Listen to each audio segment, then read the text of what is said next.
ఎందుకంటే అక్కడ నాగార్జున ఫెర్టిలైజర్స్ కానీ రామగుండం కానీ ఎన్నో ఉన్నాయి. ఇవాళ ఎన్నో ఫెర్టిలైజర్స్. అంతేందుకండి విశాఖ ఉక్కు మన ఆంధ్రుల హక్కు అన్నాం కదా, ఇవాళ దానికి కూడా మనం ఇతర దేశాల నుంచి కోల్ దిగుమతి చేసుకుంటాం. ఇదే గ్యాస్ వస్తే మనకు ఏదైతే స్టీలు ఇంకా తక్కువ ధరలో దొరుకుతుంది. ఇవాళ 50 ఏళ్లకు సరిపోయే అంత గ్యాస్ ఉన్నదండి. ఇవాళ నిజంగా కూడా వారు చెప్పారు, రెడ్డి గారు చాలా మంచి మాట చెప్పారండి. ఎక్కడనైతే గ్యాస్ దొరుకుతుందో అది దేవుడిచ్చిన వరం. ఒకరిది ఒక పొలంలో గనేట్ వెళ్తుంది, ఒక పొలంలో రంగురాళ్ళు వెళ్తాయి, అది మన అదృష్టం. అక్కడ కూడా వారికి ఏం లాభం జరుగుతలేదు. ఇప్పుడే చెప్పారు, రోడ్లు వేస్తే వాళ్ళకు వాళ్ళ మోటార్లు పోవడానికి, వాళ్ళ పెద్ద పెద్ద మిషన్లు పోయడానికి వస్తున్నాయి. కానీ నాకు తెలిసినంత మటుకు ఈస్ట్ గోదావరిలో ఇక్కడ ఇన్ఫ్రాస్ట్రక్చర్ చేసింది ఏం కనిపిస్తలేదండి. పోనీ మిగతాది వదిలేసేయండి. ఇదైతే చాలా అన్యాయం. అసలు 4th క్లాస్ ఎంప్లాయీస్ కూడా మాకు ఛాన్స్ లేదండి. ఉపాధి కూడా ఇవ్వట్లేదు. ఉపాధి కాదు, గంపలు మోసే హక్కు కూడా లేదా మాకు? అది కూడా అక్కడి నుంచే గుజరాత్కి వెళ్ళేస్తాడు వాడు. ఇది నిజంగా చాలా అన్యాయం అండి. As a Congress man, because I'm interested for మొదలు నా రాష్ట్రం, నా ప్రజలు. తర్వాత నేను తప్పనిసరిగా యాజ్ అ కాంగ్రెస్ మ్యాన్ గా నేను కొట్లాడతాను. ఎందుకు నా ప్రజలు అడుగుతున్నారు, వాళ్ళు అడుగుతూ ఓట్లు వేసేటోళ్ళు వాళ్ళకి నేను న్యాయం చేయకపోతే నేను ఓట్లు ఎట్లా అడుగుతా? రేపు వచ్చి అడుగుతాడు అనుకో. ఇవాళ హర్ష కుమార్ అక్కడ ఎంపీ ఉన్నాడు, రేపు ఆ ప్రాంతంలో ఎలాంటి మంత్రి గారు అక్కడ మంత్రి ఉన్నాడు, ఆ ప్రాంతంలో ఎలాంటి అభివృద్ధి చేయకపోతే డబ్బులేమో మీరు తీసుకొని గుజరాత్ తీసుకుపోతారు, మీ ఇన్ఫోపెట్టలలో పెట్టుకుంటారు. పేదవానికి రాయల్టీ ఇవ్వాలి. అక్కడ ఉన్న పేద ప్రజలకు ఏదైతే మత్స్య కార్మికులు కానీ, లేకుంటే వ్యవసాయం పోయినటువంటి పంట పొలాలు కానీ, గ్యాస్ ఎప్పుడైనా పేలిపోయినప్పుడు, పూర్తిగా బ్లో అప్ అయినప్పుడు ఎంతో పంట నష్టం జరుగుతుంది. కనుక దానికి మీద ఎక్కువగా ముఖ్యమంత్రి గారు మేమందరం కూడా ఈ ఇష్యూలో అన్ని పార్టీలను కలిపి తప్పనిసరిగా గట్టిగా అడగాలండి. ఎన్నో మనకు ఫెర్టిలైజర్స్ ఇండస్ట్రీ వస్తుంది, పవర్ ప్రాజెక్ట్స్ వస్తాయి. ఇంత గ్యాస్ దొరకడం మన అదృష్టం. దీన్ని మనం ఇప్పుడు ఆషామాషిగా తీసుకుంటే వచ్చే తరం వారు మనకు క్షమించరు అనేది నా ఉద్దేశం. నారాయణ రెడ్డి గారు, మీరు అనేక 100 కిలోమీటర్లు పాదయాత్ర చేశారు. చాలా ముందు నుంచి ఈ విషయం మీద చాలా పట్టుదలగా మీరు పనిచేస్తూ వచ్చారు కదా, ఏం చేయాలి? కార్యాచరణ ఏమిటి? ఎప్పుడైతే 2007 30 జనవరి నాడు ఆనాటికి మన జాతిపిత మహాత్మా గాంధీ గారు సత్యాగ్రహం మొదలుపెట్టి 100 సంవత్సరాలు పూర్తయిన సందర్భంగా మేము ఆ దినాన్ని ఎంచుకున్నాము. ఆ రోజు ఇక్కడి నుంచి 450 మంది ఉద్యమకారులతోని వెళ్లి కాకినాడ పట్టణంలో ఉద్యమం మొదలుపెట్టి కాకినాడ నుంచి మొదలుకొని 5 జిల్లాల గుండా కాకినాడ, వెస్ట్ గోదావరి అంటే ఈస్ట్ గోదావరి, వెస్ట్ గోదావరి, కృష్ణా, నల్గొండ, రంగారెడ్డి, మెదక్ జిల్లాల గుండా ఎక్కడి నుంచి అయితే పైప్ లైన్ నిర్మాణం మొదలు పెట్టారో ఆ పైప్ లైన్ దారంతా ఏ గ్రామాలు వస్తే ఆ గ్రామాలలో గాని, ఆ కూడళ్లలో గాని ఈ కేజీ గ్యాస్ సంపద గురించి అక్కడి ప్రజలకు తెలియజేయడం జరిగింది. Excuse me. ఈ రోజు మేము ఆ రోజు మొదలుపెట్టిన first person in the state, first organisation in the state to strike against the KG gas. ఆ రోజు మొదలుపెట్టిన తర్వాత 2.5 సంవత్సరాలకు ఇంత చైతన్యం వచ్చింది. ఈ రోజు రాజకీయ నాయకులకి కావచ్చు, విద్యార్థులకి కావచ్చు, లేక పారిశ్రామికవేత్తలకు కావచ్చు, లేక ఇంకా ఇతర ప్రచార సాధనలకి కావచ్చు. I'm seeing this enlightenment since last 15 days. మీరు ఆలోచించండి, సామాన్య మానవునికి ఇంకెన్ని సంవత్సరాలు పడుతుంది దీని గురించి?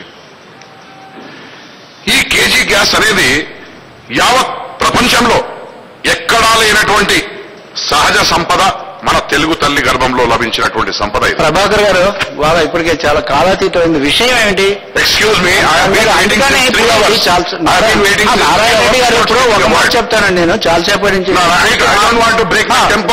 వినండి. టెంపో దేని మీద అనేది ఇక్కడ సమస్య. టెంపో దేని మీద? అందుకనే టెంపో దేని మీద? మనం దేనికోసం ఇప్పుడు ఈ నేల మనది, గ్యాస్ మనది అంటున్నాము. అందరం ఒక్క క్షణం క్షమించాలి. ఒక్క క్షణం దానికి ఇప్పుడు ప్రభుత్వం వారు ఏంటి సమస్య? ఒక్క 2 నిమిషాలు ఊపిరి పట్టండి దయచేసి. ఒక్క 2 నిమిషాలు ఊపిరి పట్టండి. చెప్పాలి కదా. చెప్తాను. See, sincerely, I've been waiting since 3 hours. లేదు కానీ ఇదివరకు కూడా మీరు చెప్పింది ఇప్పుడు మన డిమాండ్స్ ఏంటి మన రాష్ట్రానికి అదే కదా. There is a master here. We should listen to him. He is a headmaster. Round table అనేది కొనసాగించండి. ఇది రౌండ్ టేబుల్ కాన్ఫరెన్స్ అండి. ఇక్కడ మాస్టర్లు హెడ్ మాస్టర్లు అని కాదు, round table conference. At least he is a coordinator here. Kindly bear with, please. అందుకే మీరు మాట్లాడండి. లేదు మీరు అంతా అక్కర్లేదు నేను ఆ విధమైన ఆతృతతో. రవి గారు క్షమించాలి, కొంచెం దయచేసి ఆగండి, ఒక్క నిమిషం, ఒక్క 2 నిమిషాలు ఓపిక పట్టండి. మీరు మైక్ ఆఫ్ చేసేసి. ఈరోజు మీడియా సాధనాలు ఇంత పెద్ద ఎత్తున రౌండ్ టేబుల్ నిర్వహించే స్థాయికి ఈరోజు ఇది పెరిగిందంటే దీని విలువ ఎంత అపారమైనదో మనము ప్రతి ఒక్కరము మన సామాన్య తోటి సోదరిమణులు, తెలుగు సోదరిమణులు ఈరోజు అర్థం చేసుకునే పరిస్థితి తీసుకొని వచ్చాం. ప్రతి ఒక్కరూ ఏదేదో చాలా మాట్లాడుతున్నారు. నారాయణ రెడ్డి గారు, మీరు అందరికన్నా ముందుగా మేల్కొన్న వాళ్ళలో మీరు కూడా ఉన్నారు. దీని గురించి చాలా కృషి చేశారు, ఉద్యమం చేశారు, నడిచారు, పాదయాత్ర చేశారు, సభలు సమావేశాలు నిర్వహించారు. అంటే మేమందరం కూడా మీ నుంచి ఆశిస్తుంది ఏంటంటే ఇంత అనుభవంతో ఇంత 2 సంవత్సరాలు దీని గురించి ఆలోచించి కృషి చేసినటువంటి వారుగా మీరు అందరికీ, రాజకీయ పార్టీలకి, స్వచ్ఛంద సంస్థలకి, నిపుణులకి, వీరందరికీ ఇచ్చేటటువంటి కార్యాచరణ ఏమిటి, ఏం చేయాలి? సింపుల్ అండి. I just want to take very few minutes. ఈరోజు without getting in to any kind of egos, this is my party, that is your party, you did a mistake, I did a mistake, no. ఈరోజు ఖచ్చితంగా ఇది కేంద్ర ప్రభుత్వ ఆధీనంలోని సొత్తు. ఇది రాష్ట్ర ప్రభుత్వానికి కొన్ని ప్రోటోకాల్స్ ఉంటాయి. రాష్ట్ర ప్రభుత్వానికి సంబంధించిన ముఖ్యమంత్రి గారు వెళ్లి కేంద్రం మీద దండెత్తలేడు. He can only write a letter to the Prime Minister or to the Minister for Petroleum and Natural Gases.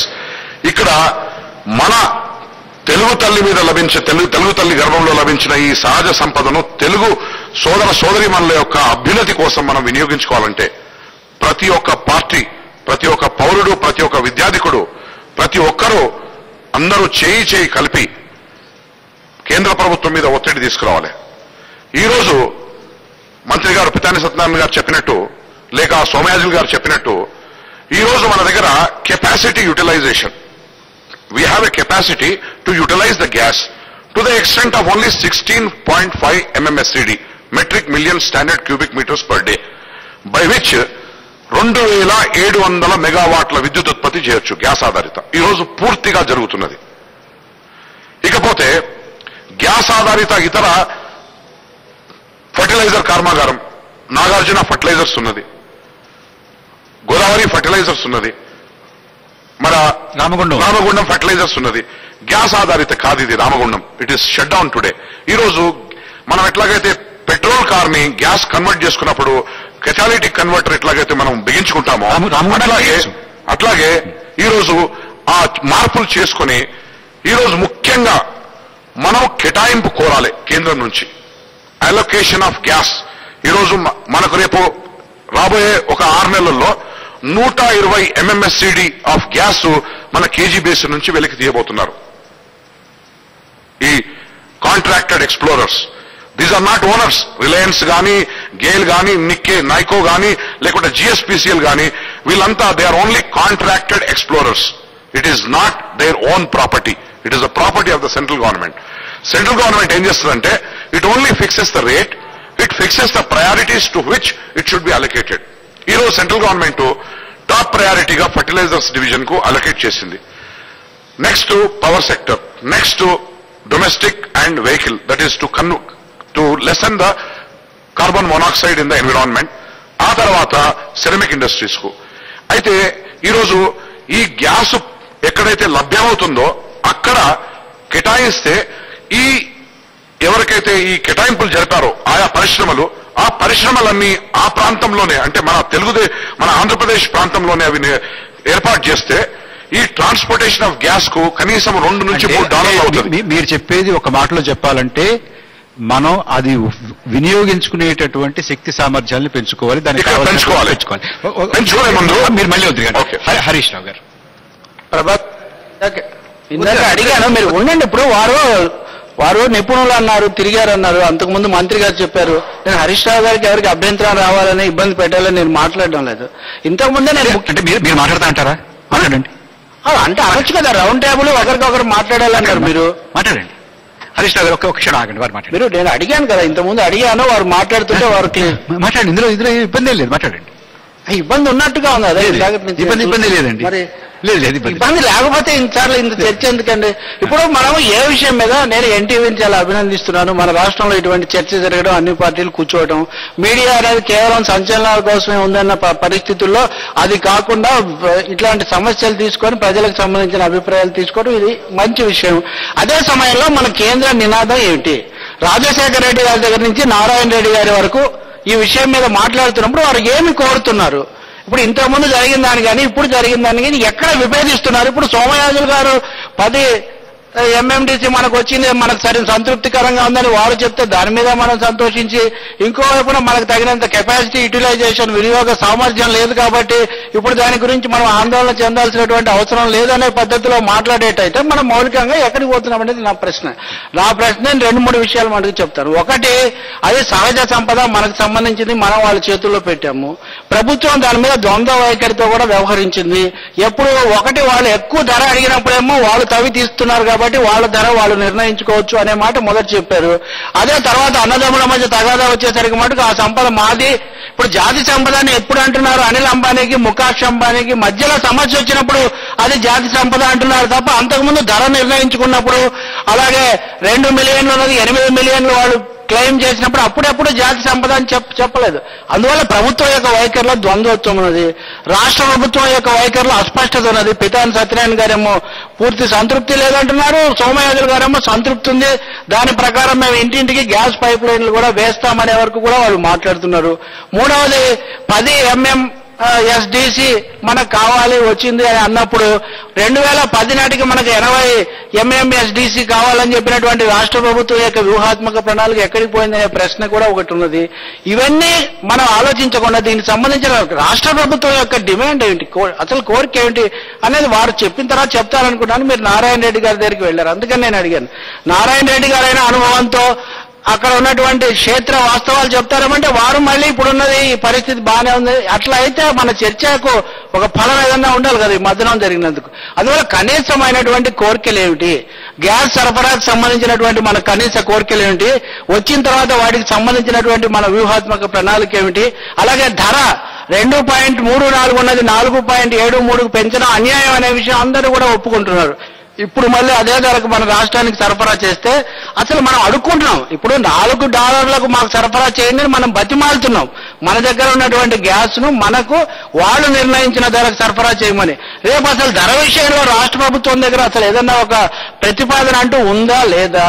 రెండవది, అక్కడ ఉన్నట్టు మనకు 72,000 చదరపు కిలోమీటర్ల విస్తీర్ణం గల బావులన్నీ మనకు ఉన్నప్పుడు ఇప్పుడు 7 తీశారు, 19 ఇంకా తీయవలసినవి ఉన్నాయి. అందుకని ఈ విషయాల మీద మంత్రి గారు ఉన్నారు, లేకపోతే అధ్యయనం చేసిన వాళ్ళు ఉన్నారు. అటువంటి ఒక దీర్ఘకాలికమైన విస్తృతమైన ప్రణాళిక మనకు అవసరం తప్ప పారదర్శకత లేని ప్రభుత్వ వైఖరి ఒకవైపు, పాక్షికత్వంతో కూడినటువంటి మాటలతో మనకు సమస్య తీరదు. ఇప్పటికే చాలా కాలం గడిచింది. ఆ ఒక విషయం మనకు నేను చెప్పదలుచుకున్నాను. ఓకే, ఇప్పుడు చిన్న విరామం తీసుకుందాం. విరామం తర్వాత మరింత లోతుగా రవి గారు సూచించినట్టుగా చర్చలోకి వెళదాం.